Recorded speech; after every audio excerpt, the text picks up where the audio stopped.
Welcome to your new favorite podcast, Two Chicks with Hiking Sticks, with your hosts, Monica.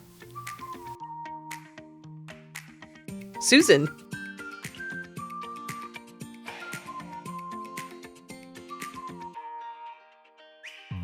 Welcome to your new favorite podcast, Two Chicks with Hiking Sticks. I'm Susan. I'm Monica. Oh my gosh, I just kind of repeated our intro.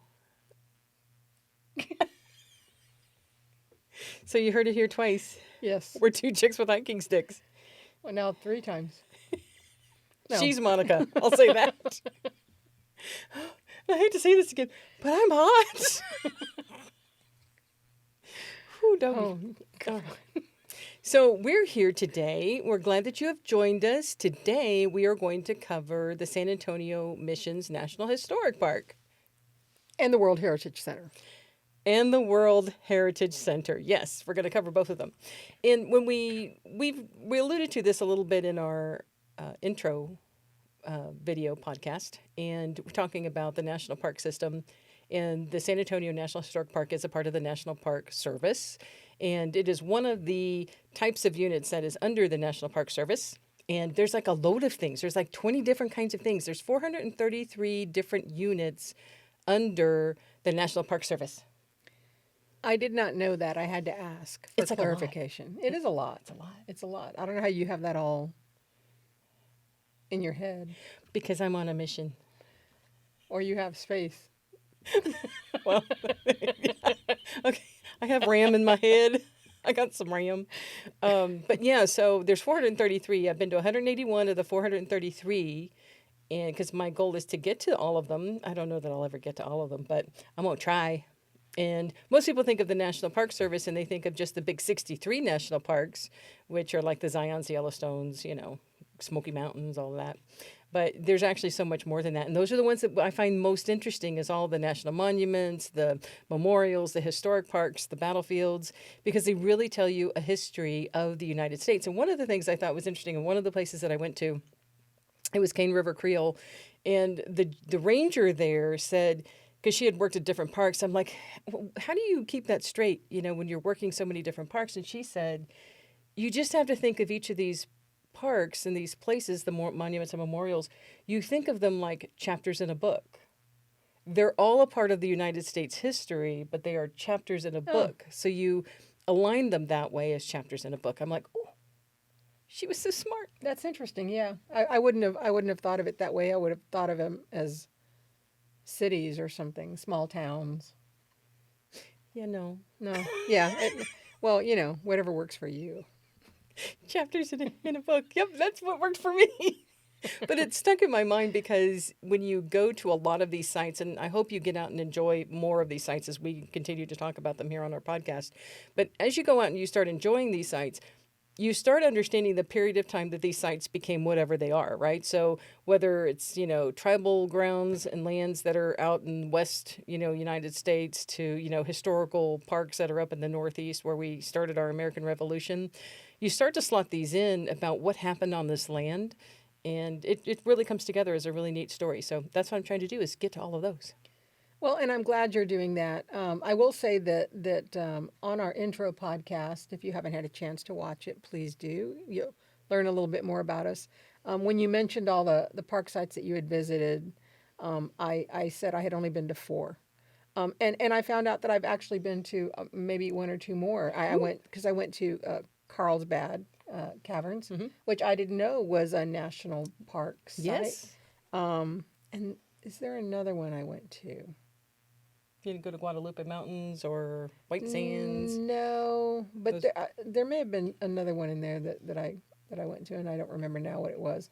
So that would make it 5 for me now. Yes. I mean, 5. Some of these places, 5 peanut butter sandwiches. What? Oh my gosh, you don't know Sesame Street? Count Dracula?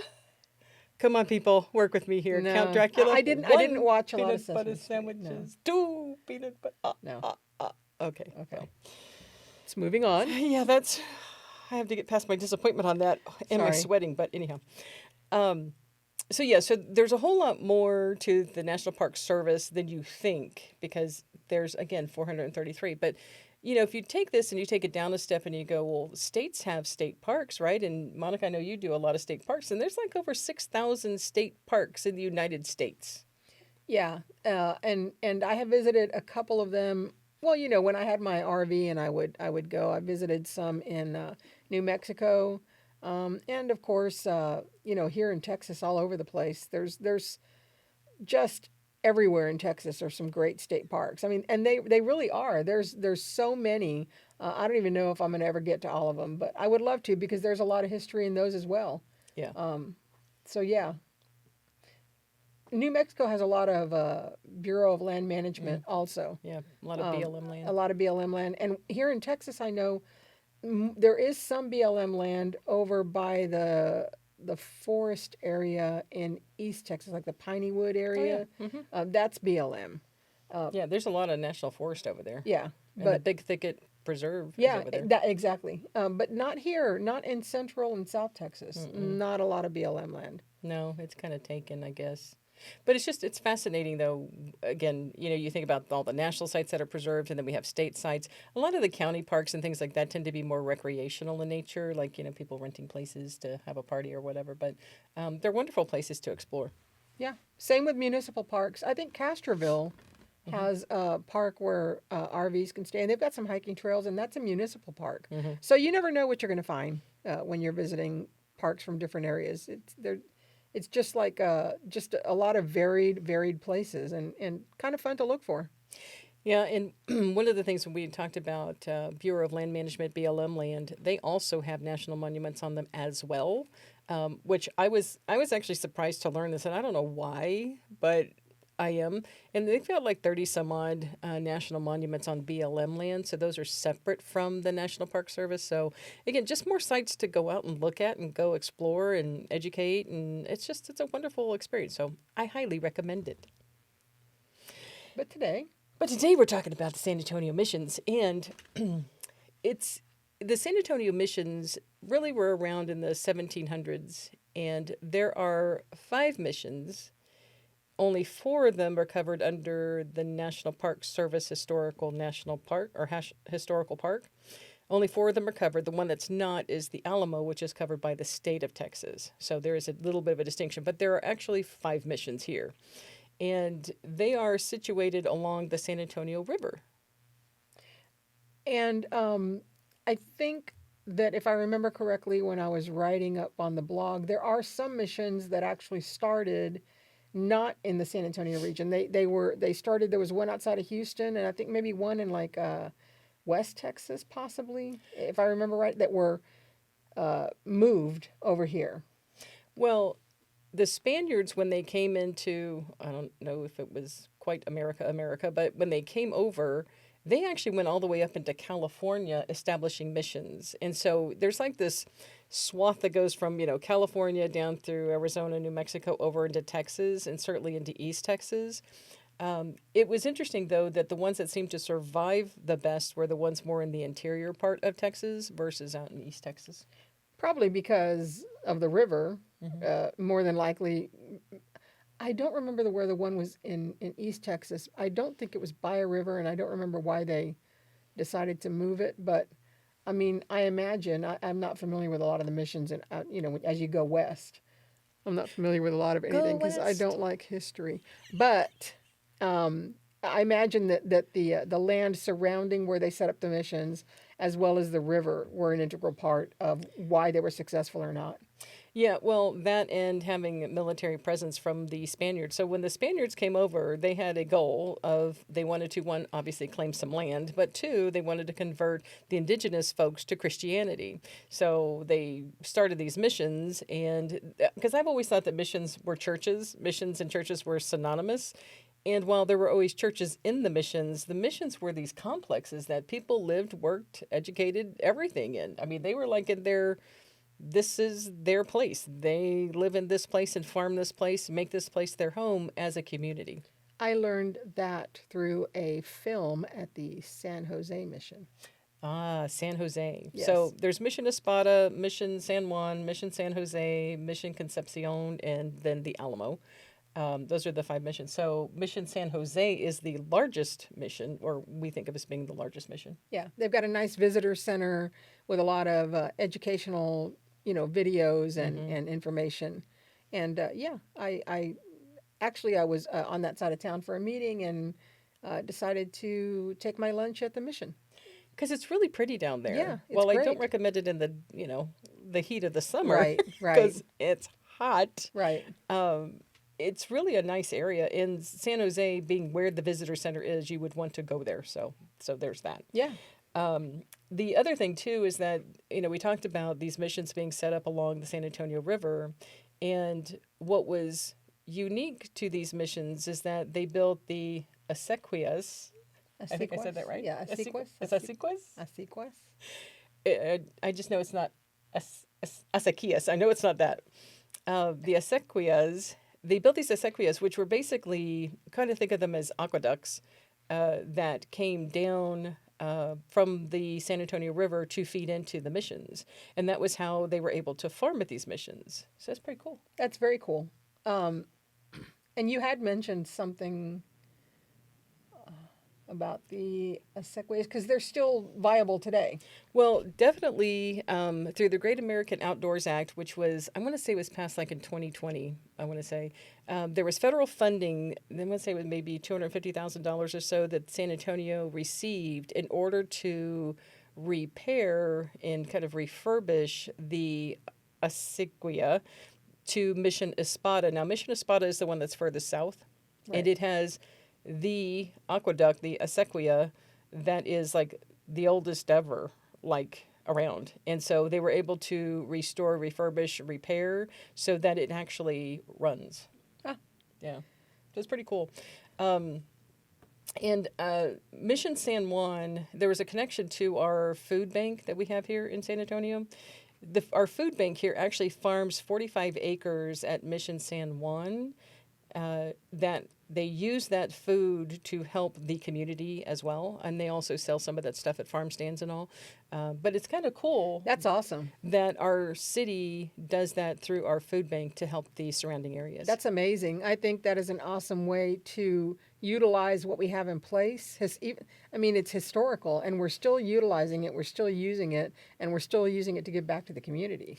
Which, is kind of what these things, these missions were. They were about community. They were about people coming together, and of course they were being converted into Christianity and all of that. But the missions eventually started to fade away, only because if the Spaniards didn't keep military folks there to help fight off indigenous folks who weren't there to play the game, then they eventually kind of fell to the wayside. Which, what was interesting about that is that as the missions kind of dissolved, the land was divided up with the people that were there, which brings us to the World Heritage Center. Well, it does, but before we get to that, then I have a question. Yes. When the Spaniards left, is that when the Catholic priests and the Franciscans moved in? How did they decide then to give away the land? Or were the mission areas a heck of a lot larger than what we see today? Well, I think that they were larger than what we see today, but the Franciscans came with the Spaniards, so they were there in the beginning. So Okay. it was who filled in the space once they were all kind of leaving town. Okay, so the land that was given away to the families of whoever farmed and used that land, it was probably outside of what we recognize today as a mission site. I'm thinking so. Yeah, that would Because make sense. So in the World Heritage Center, which we're also going to talk about, there is a display that shows how the land was divided up, and I can't remember now off the top of my head if the picture that they showed was of a mission, then it was just one. I don't know. I was there at the World Heritage Center with you. Yes, you were. We And- had a moment. Yes. Yeah, we did, because I don't remember any of that. But I took a picture of it because I found it fascinating. I This- am almost ashamed to admit that. I kind of read them when I was there, but it wasn't like anything that stuck in my head the way it does with you in history, because I'm like, oh, that's interesting. Next. Well, the fascinating thing I found about it is that it was dispersed to families, and you could see the last names of the families on this document, which means you could be a descendant of the people who were there. And I mean, and there's just such a cool thing about that. Now, what I did find cool is that on one of those video presentations, and they were talking to some of the families that lived in that area, that there was that one guy that was like, we've had families and generations of people living here since even before Texas was part of the United States. Yeah. And I thought, yeah, well, that's true. Yeah. Yeah, and I mean, Texas became a state in 1845. So, I mean, and these missions were around in the 1700s. Yeah. So, Yeah. I found that Yeah, fascinating. that is pretty cool. Okay, so now we're on to the World Heritage Site Center. Oh my goodness. World Heritage Center. Awesome place. Very cool place. If you're from San Antonio, I think if you haven't been there, and they just had their grand opening about a month ago. Yeah, I it was would say. February 7th, I want to Yeah. say. So about a month or so ago, maybe give or take a couple of weeks. But if you're familiar with San Antonio and you're from San Antonio and you remember the Mission Drive-In, that's the area that it's at. It's called Mission Village, I don't know. It's where the Mission Drive-In was. And the cool thing is that they left one of the marquees up, and there's a grassy area in front of the marquee, and where I guess it was like maybe the concession booth building. Yeah, it's still there, and I'm assuming that they're using it for stuff. And I think that I read that they're going to show movies there. Or Well, because they have a stage in front of the marquee now. Yeah. So that's where they did the grand opening. They put it on the production there on that stage in front of the marquee. But I have to tell my story about the missions. please do. Indulge me. So when I used to go to the Mission Drive-In here, that one that we're talking about, I used to go with my friend, and we used to make some queso, and we would, like cheese dip. We would make cheese dip, we'd make queso, and we would put it in a thermos, and we would go with our chips in our thermos, and we would have chips and queso while we watched the movie. See, most people were like shoving people in their trunks. I know we're talking about our age here, to sneak in to theaters so they didn't have to pay, and she was worried about queso and chips. I was worried. I was making sure I had my own goods, man. I had my own hot queso in a thermos. It was wonderful. See, we didn't go that often to drive-ins. I'm not sure To why. be that prepared. Not even for that. I vaguely remember them when I was a very young child. Yeah. Well, and the thing I found interesting is that there are still drive-ins. There's a drive-in in New Braunfels. I was going to say, New Braunfels has one, right? Yes. The Patriot Drive-In Yeah, or something like that. Yeah. So they still exist, so there you go. Well, then, great. So you can make some nacho cheese and chips and, take them to the Patriot Drive-In. in It New was Braunfels. wonderful. I'm sure it was. And what's interesting, again, that's very historic here in San Antonio, and they chose that site because it's close to where some of the missions are. But the grounds there are just really pretty. I mean, so yeah, you've got the theater part. There's a YMCA down there. There's a really nice library, and then you have the building that they built for the World Heritage Center. Yeah, and they did a really nice job on that building. It's all glass, almost. I think it's almost all glass on the exterior. Beautiful large windows, and a kind of like scrolling ironwork. Yeah. And the artist was Adriana Garcia. Uh-huh. And we've got a link to her webpage on our blog. But some just beautiful, intricate artwork with little designs and little Cut things. out designs. Yeah, that you've got to look for. You don't spot it right away. You got to look for these little things. It's kind of like if you go into some Mexican restaurants, they'll have, the colorful flags that are kind of hanging and draping across the ceiling and stuff. Imagine that, but as artwork Ironwork, yeah. and ironwork. Or Yeah. I guess it's iron. I'm not really sure if Yeah. it's iron, but it's just beautiful. It's like a metal screen all around the building. Yeah, it's And really really pretty. bright inside, really welcoming. Yeah, lots of sunshine that comes in, and lots of reader boards and things to remind you of why this was a World Heritage Center, because the missions were first created as a National Historic Park, and then much later they were then created as or accepted into the UNESCO as an UNESCO World Heritage Site. And then it was then after that we decided to have an actual World Heritage Center to honor that and to bring all those stories together in one place. And I learned when we went there, and I did not know this, San Antonio is also a gastronomic. a UNESCO gastronomy, Gas, gastronomic yeah, gastronomy. yeah, city. Yeah, don't forget though. It's gastro something, but I think it's and I'm gastronomy like, or when did gastronomy. that happen? Yeah. And the lady that was behind the counter said it happened when we became a UNESCO Yeah. site, when it became a UNESCO site, which is great because we've always known the food is good. And Yes. our breakfast tacos are much better than Austin's. I'm just going to throw that out Just put it there. out there. Sorry. She's throwing the gauntlet down. But yeah, that was an interesting thing to learn there. But this is also where I said, back to the land where the mission sat on, how the family then went, how the land went to the families. And as you go through this heritage center, you start to learn more about the history of the peoples that were there, that were living in these missions.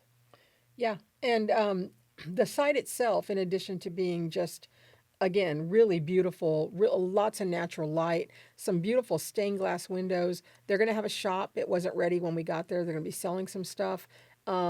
Just really well done and a great honor to that area, to the families that live in that area, to San Antonio and the culture that gets, that is from that area.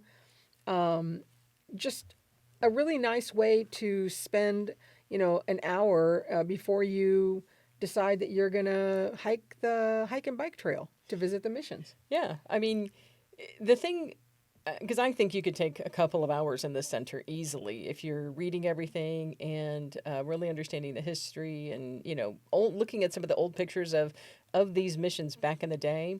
And then they have this room that you can go in and there's touch screens that you can actually hear the stories from the families that lived at these missions or near these missions. And I always talk about this one story that this girl was telling on inside the room, and she was talking about how back in the day their family would have barbecues out on their front lawn, and because that's what we do in Texas, we have barbecues on our front lawn, and that the priest from the mission came over, and she was, oh my gosh, so the priest is coming over, and then the dad offered the priest a beer, and then she was like, oh my gosh, we're gonna go to hell because she's offering the priest a beer. The beer got had the priest drank the beer. I think all went okay. That's funny. But it was those stories, right? And they talk about, the kids that were playing around in the shadows of these missions that today we look at these missions as really sacred places. Like, you don't mess with the missions, but they used to just be common like buildings to people who were kind of living around there. That was their backyard. Part of their culture, and they hadn't been quite renovated to the point where they're at now. So I think everybody just kind of looked at them as theirs. In a way, so I could see where kids would consider it part of their playground almost, and Yeah. and just go spend time there, without really understanding the historical significance Right. of where they were playing. Yeah. But that's I encourage that when you go down to the World Heritage Center that you spend a lot of time listening to those stories, because those stories really give you the feel of, San Antonio is the seventh largest city in America, but when you come to San Antonio, you don't feel like it's the seventh largest city. It's not like a Dallas, Texas or a Houston, Texas, right? At all. There's like a hometown feel to San Antonio, and it's a lot of this culture that's woven through families and generations that really make it feel more small town, in my opinion. Yeah, I think so too. We're a little bit slower than some of the other large cities, and that's okay. That's kind of what makes sites like the missions and the World Heritage Center fit in so well with the culture of San Antonio. Yeah. And so I think honestly, what a great honor for us to have a UNESCO site. We're the only one in Texas. Is that correct? Yeah, I think there are 26 UNESCO sites across the United States, but I think we may be the only one I in think Texas. we're the only one in Texas, and that's I'm like, wow. To me, I think of a UNESCO site, and I think of the Colosseum in Rome. Yeah. So when I think of that, We're on and I that think scale. we're on that scale, and I'm like, wow, that's really awesome. I think that's great. Yeah, and then you look at these missions that are all tied together, and going back to the hiking and biking trail that connects them all. They're what, 1, 2, maybe 2.5 miles apart from each other. Approximately 1 to 2 miles apart from each other, round trip. It would be an in and out trail. It's not a round circular trail, so you'd be going in and out from the southern point, which would be I think Espada. Espada, up to the one that's furthest north, which I think is Concepcion, right? Well, the Alamo, It's but well, no, we're not. Yeah, not counting the Alamo and the hike and bike. I thought San Jose. I don't Is it know. San Jose? Well, anyway, it's approximately 12 to 14 miles in and out. If you wanted to do a hike and bike for that, I would personally, go with another person. Somebody park your car at the last mission, and then the second person drive to the first one, and you can do the straight 12 to 14-mile walk, stopping at the missions in between, and having a chance to get some water, kind of get your bearings. Again, this is something that you don't want to do in the middle of summer. No. No, not at all. Because it sounds crazy when we tell you it's hot. It's more than hot. It gets really, really hot and can be very dangerous. Oh my gosh, like today, like while the temperature outside is only 86, the humidity is miserable. So we get miserable humidity here Yeah. sometimes. So So that's you just have to be prepared for that. right. Really, you want the best time of the year to come and do these trails, I would think, would be October through maybe March. Yeah. Those are the best times. Yeah. And just, so that there's on our website, we've got some downloadable hiking checklists. There's one for city hikes, one for short hikes, or that's actually on the same page. And then there's a downloadable checklist for longer hikes with ideas of stuff that you should take with you when you do a hike, whether it's a short city hike or a longer hike. And you download that. The bare minimum, if you decide to do these hike and bike trails, would be some water, some sunscreen, some lip chapstick to keep your lips from maybe burning, a good hat that's going to give you some coverage, and you'd think you'd get hot in a long sleeve, but it's going to protect your arms if you decide to do this in hotter, in a hotter temperature than if you come in the cooler months. Come in the cooler months. Come on the Come cooler in the months, cooler please. months. It'll be better for Yeah, you and you it'll won't be hate it better here. for you. But so that's really the World Heritage Center and the San Antonio Missions National Historic Park. Plenty of things to do there, to read, to learn. They have, I mean, some of the frescoes and stuff that are inside some of these missions. I mean, Really, really cool. very cool. And what did you tell me about at Mission Concepcion, the God's Eye?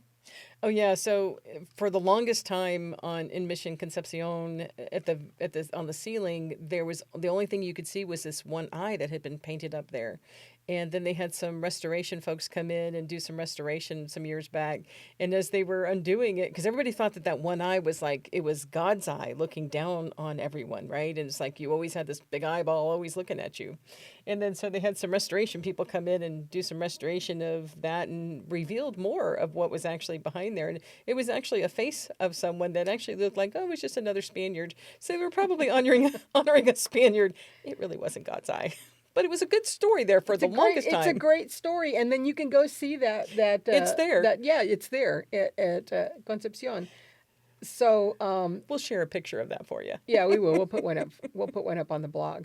I can't really think of anything else other than you should hike it, and if you do, take your walking sticks. Don't forget those. Because we're two chicks with hiking sticks. That's right. We recommend our hiking sticks. We recommend hiking sticks. Right. So we hope else? that you've enjoyed our show. We do. And we hope that you've learned something along the way. And we also hope that you subscribe to future podcasts and videocasts that we've got. Click the thumbs up if you liked this. Share it, please. If you know anybody that might be interested in learning a little bit more about, national parks, Yes. natural sites, historic sites. We're really going to be trying to tie all these into places that you can hike. Yeah. Oh, don't forget, you can get your Junior Ranger badge. God help I us. saw that side eye. I'm like, why is she giving me a side eye? Oh, because look, you can get Junior Ranger badge. So Junior Ranger badges at any God. national park site. And Junior is not for age. It has nothing to do with age. You can be any age. You can be any age and do Junior Ranger badge. And so this one's San Antonio. I love my Junior Ranger badge. Yeah. I shouldn't have given you side eye. because I picked up on it. Dang it. Yeah. So anyhow, so do that while you're there. You can get that at Mission San Jose. If you've got any comments to add, please be kind. This is our first, well, other than our intro, our first foray into this, and we're going to be learning as we go. If you've got anything that you'd like to add, put it in the comments. Any place that you'd like to talk, like for us to talk about, I'm sure the national park person here would be happy to do so. I will crack jokes about it. I think we're all good. I All guess right. we're just going to remind you to hike your own hike. Hike your own hike, and we will see you next time. Bye. Bye.